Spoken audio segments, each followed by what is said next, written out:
Assalamualaikum warahmatullahi wabarakatuh. Bertemu lagi dengan Ma'amsi dari Syariah Saham.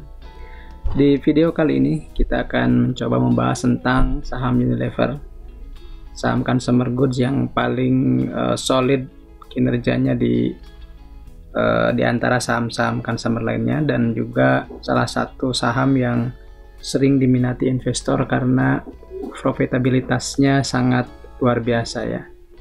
Seperti biasa, terima kasih sudah subscribe, like, komen, dan mengaktifkan notifikasi di channel Mang Amsi. Terima kasih juga sudah follow Instagram Mang_Amsi dan Syariah Saham. Oke teman-teman, kita mulai dari berita yang sedang heboh atau yang sedang hits tadi malam, bahwa kata kuncinya saya juga sampai ketikan di Google Unilever vaksinnya. Kenapa? Karena ternyata ada berita pemerintah bakal gandeng Unilever distribusikan vaksin COVID-19. Dan ini mungkin yang kemarin menjadi salah satu sentimen kenapa saham Unilever yang sebenarnya sudah ada di bawah 7.000 kembali naik ke level 7.500-an. Dan ini mungkin kita lihat apakah memang hanya sekedar sentimen ya, sentimen dari berita tentang vaksin ini, atau memang didukung oleh kinerja fundamentalnya juga. Nah, kita akan mulai dari teman-teman bisa cek nanti dari public expose Unilever yang terbaru di tahun 2020, dan ini masih terbilang baru karena baru sekitar 2 atau 3 bulan yang lalu di bulan November 2020. Nah, di sini kita bisa lihat bahwa Unilever Indonesia ini sudah 86 tahun berdiri di Indonesia, kemudian ada tenaga kerjanya lebih dari 5.000 orang gitu ya. Kemudian juga punya brand sekitar 40 lebih, punya pabrik 9, ini SKU saya kurang tahu apa ya, distributornya 800 lebih ya. Kemudian dari sisi komposisi pemegang saham, Unilever Indonesia itu dimiliki oleh Unilever Indonesia Holding itu sebesar 80%, dan sisanya milik publik sebesar 15%. Ini salah satu saham yang sehat. Kenapa? Karena pemilik publiknya tidak lebih dari setengahnya, tidak lebih dari 50%-nya. Justru yang dominannya adalah holdingnya, Unilever Indonesia Holding ini, sekitar 32,4 miliar lembar saham, sementara yang beredar itu di publik sekitar 5,7 miliar lembar. Kita juga bisa melihat kinerja yang sangat menarik dari Unilever ini. Dari sisi penjualannya memang mungkin terbilang moderat ya, dengan rata-rata 90% per tahun. Terbukti dari 2010 sekitar 19 triliun dan sekarang 43 triliun. Itu dari sisi revenue atau pendapatan. Kemudian dari sisi laba bersih, nah without split, karena mungkin dulu pernah dilepas ya untuk unit usaha margarinnya, Blue Band-nya itu pernah di tahun 2018 kalau tidak salah. Kebetulan saya ikut RUPSLB-nya. Kemudian untuk dari sisi penlaba bersih itu ada kenaikan per tahun rata-rata 9,5%. Jadi memang tidak fantastis 20%-an, tapi ya relatif stabil di angka 9,5% selama 10 tahun terakhir. Tidak banyak ya perusahaan yang bisa konsisten per tahun menghasilkan pertumbuhan rata-rata di atas sekitar 10%-an begitu. Teman-teman, saya yakin teman-teman sudah kenal juga dengan brand-brand ini ya. Ada Rexona, kemudian yang lainnya. Ini juga ada skincare, skin cleansing, kemudian pasta gigi, ada sampo ya. Kemudian juga untuk pembersih rumah, ada bumbu seperti kecap, bumbu masakan seperti ini, es krim juga saya yakin anak-anak kenal dengan Walls, kemudian Cornetto, Magnum, dan yang lainnya. Dan terakhir ada teh Sariwangi dan Lipton. Jadi untuk produk-produk ini menjadi leaders di masing-masing kategorinya. Teman-teman boleh cek nanti ya. Kemudian ini dari sisi kinerja tahun kemarin itu penjualannya 32,4 triliun sampai September ya, baru 3 kuartal. Kemudian laba bersihnya 5,4 triliun. Dan ini kita bisa cek pertumbuhannya memang tipis ya, 0,3%. Dan ini domestiknya juga naik, tapi ekspor turun 9%, mungkin karena COVID ya. Kemudian untuk EPS-nya atau laba bersih per sahamnya sekitar 143 sampai September.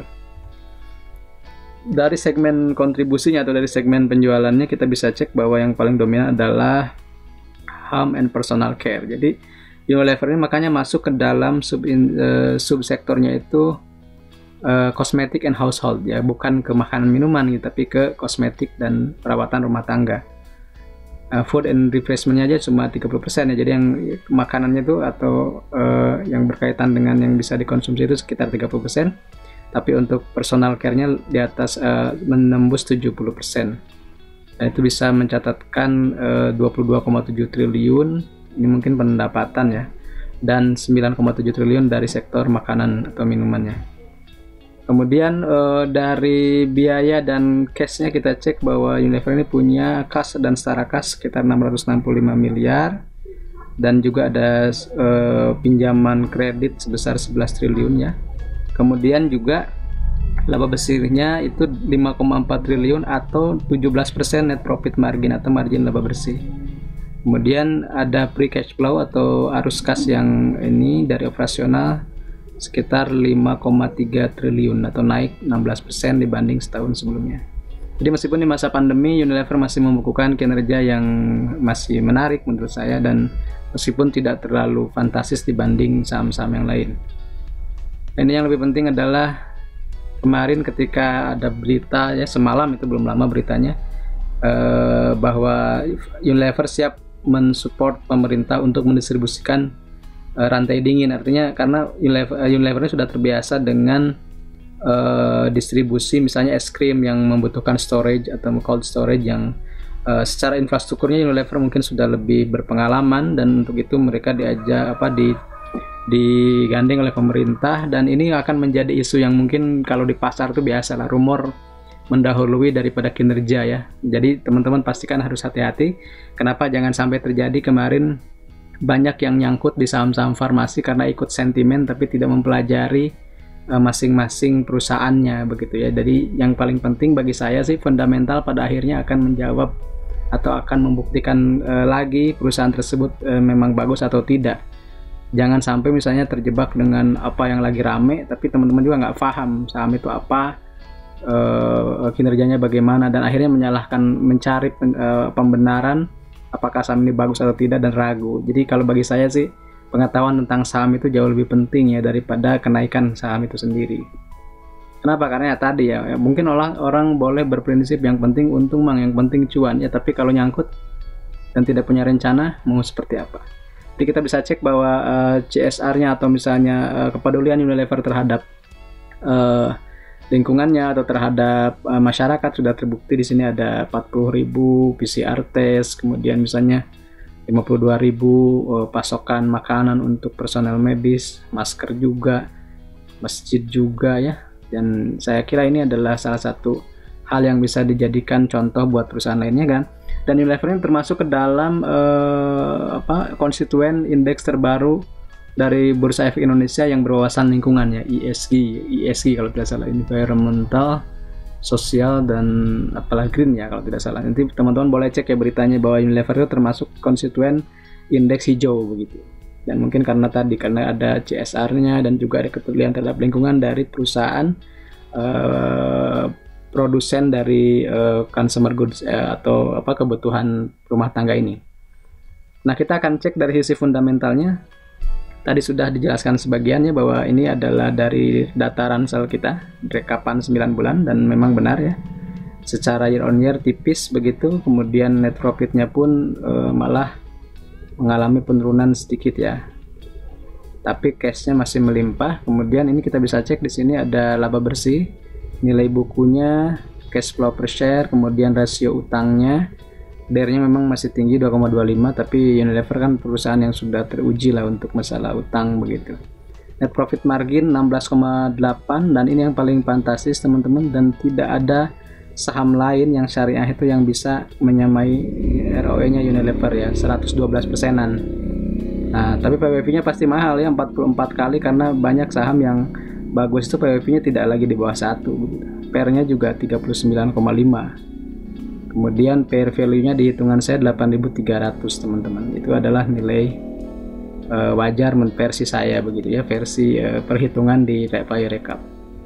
Nah, saya juga mengutip dari BNI Sekuritas ya, dari salah satu sekuritas. Di situ ada grafik PI rata-rata dan PBV rata-rata. Nah, kita bisa cek di situ ada PI rata-rata itu ada di sekitar 45. Jadi kalau asumsinya tadi ininya sudah kita setahunkan, laba bersih per sahamnya 143 ini dapat 190 dikali 45, maka nilai per wajarnya gitu Unilever itu ada di 8.500-an.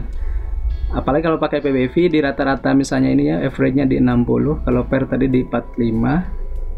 Nah, kalau PBV-nya di 60 dengan nilai buku yang terbaru 170, maka sebenarnya PBV wajar Unilever-nya itu kalau dikaitkan dengan yang rata-ratanya dalam 5 tahun terakhir itu ada di 10.200. Makanya secara grafik Unilever ini sedang turun di bawah rata-rata ya. Jadi kalau menggunakan PI dan PBV absolut atau misalnya PI dan PBV relatif terhadap 5 tahun terakhir dari Unilever itu sendiri, maka kita bisa cek bahwa secara per ada di 8.500-an dan secara PBV ada 10.200. Artinya di harga kemarin 7.500 masih ada potensial upside meskipun tipis ya. Nah, ini juga kita bisa lihat. Jadi ini salah satu contoh teman-teman bagaimana menerapkan FATAMA ya, fundamental analysis tadi secara ringkas begitu lewat public expose dan juga nilai per dan PBV riset analis juga. Nah, sekarang teknikalnya saya tidak terlalu paham teknikal, tapi saya menggunakan moving average yang sederhana yang kita sebut sebagai emas aja ya. EMA 30, EMA 100, EMA 200. Dan kita bisa lihat di sini bahwa Unilever ini masih bergerak di bawah MA 100 dan 200 ya. Jadi kalau istilahnya ini masih dalam zona bearish ya. Kenapa? Karena masih di bawah MA 100 dan 200. Dan kemarin baru saja menembus atau break out dari MA 30 7.380, asumsinya 7.375 ya karena fraksinya 25 nih. Jadi kemarin kita lihat candle di sini juga sudah menembus MA 30, tapi ada dua resisten yang belum ditembus, yaitu 7783 sebagai MA 200 dan 7810 sebagai MA 100. Jadi kalau bagi saya sih, kalau kita misalnya alirannya mazhabnya breakout ya, buy on breakout, maka belinya di sini aja nanti ya, 7825 misalnya seperti itu. Nah, kita terakhir adalah kita menggunakan money management yang pernah saya share juga. Silakan nanti teman-teman cek video tentang money management di salah satu saham ya, dan ada di video sebelum ini. Jadi nanti saya berikan deskripsinya di bawah. Nah, di sini misalnya total modal teman-teman 10 juta ya. Kemudian mau sahamnya hanya 4 saja, tidak terlalu banyak supaya gampang mantaunya misalnya. Kemudian maksimal modal per saham artinya 2.500.000. Nah, salah satu saham misalnya kita beli adalah Unilever. Nah, dengan asumsi seperti ini, saya akan hanya beli ketika tembus semua MA, berarti minimal 7.850. Kenapa? Karena jangan pas di 7.800, tapi tambahlah 1 atau 2 tik, amannya 7.850 misalnya. Maka kita titik buy-nya 7.850. Kemudian kemarin titik low-nya di 69. Jadi kita ambil 1 atau 2 tik ke bawah sekitar 6850. Maka risikonya adalah sekitar 1.000 rupiah ya. Nah, ketika kita ingin merisikokan per saham ini hanya 2% atau 200.000 dari 10 juta ini, maka ini otomatis ya teman-teman, ini otomatis, teman-teman nggak usah hitung, teman-teman isi yang kuning aja gitu. Nah, nanti filenya juga sudah saya share di @sahamsyariah di Telegram ya. Jadi besaran risikonya sudah 200.000 nih, maka maksimal lot belinya cuma 2. Kenapa? Karena uangnya kan kita punya 2.500.000 nih buat Unilever, dan dua lot ini 1.500.000. Karena kalau 3 lot itu lebih dari 2 juta, berapa, 78 kali 3 gitu, berarti sudah berapa tuh, 78 kali 3 sekitar lebih dari 2.500.000-an. Jadi tidak disarankan beli di atas 2 atau 3 lot ya.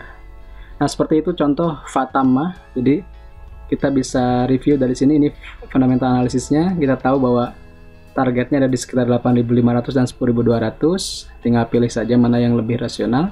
Kemudian teknikalnya seperti ini.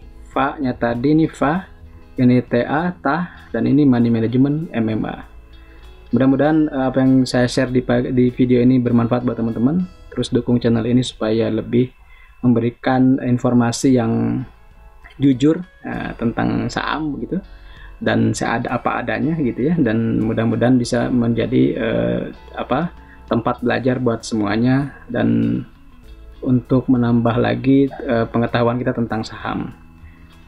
Terima kasih semuanya, mudah-mudahan bermanfaat ya. Assalamualaikum warahmatullahi wabarakatuh.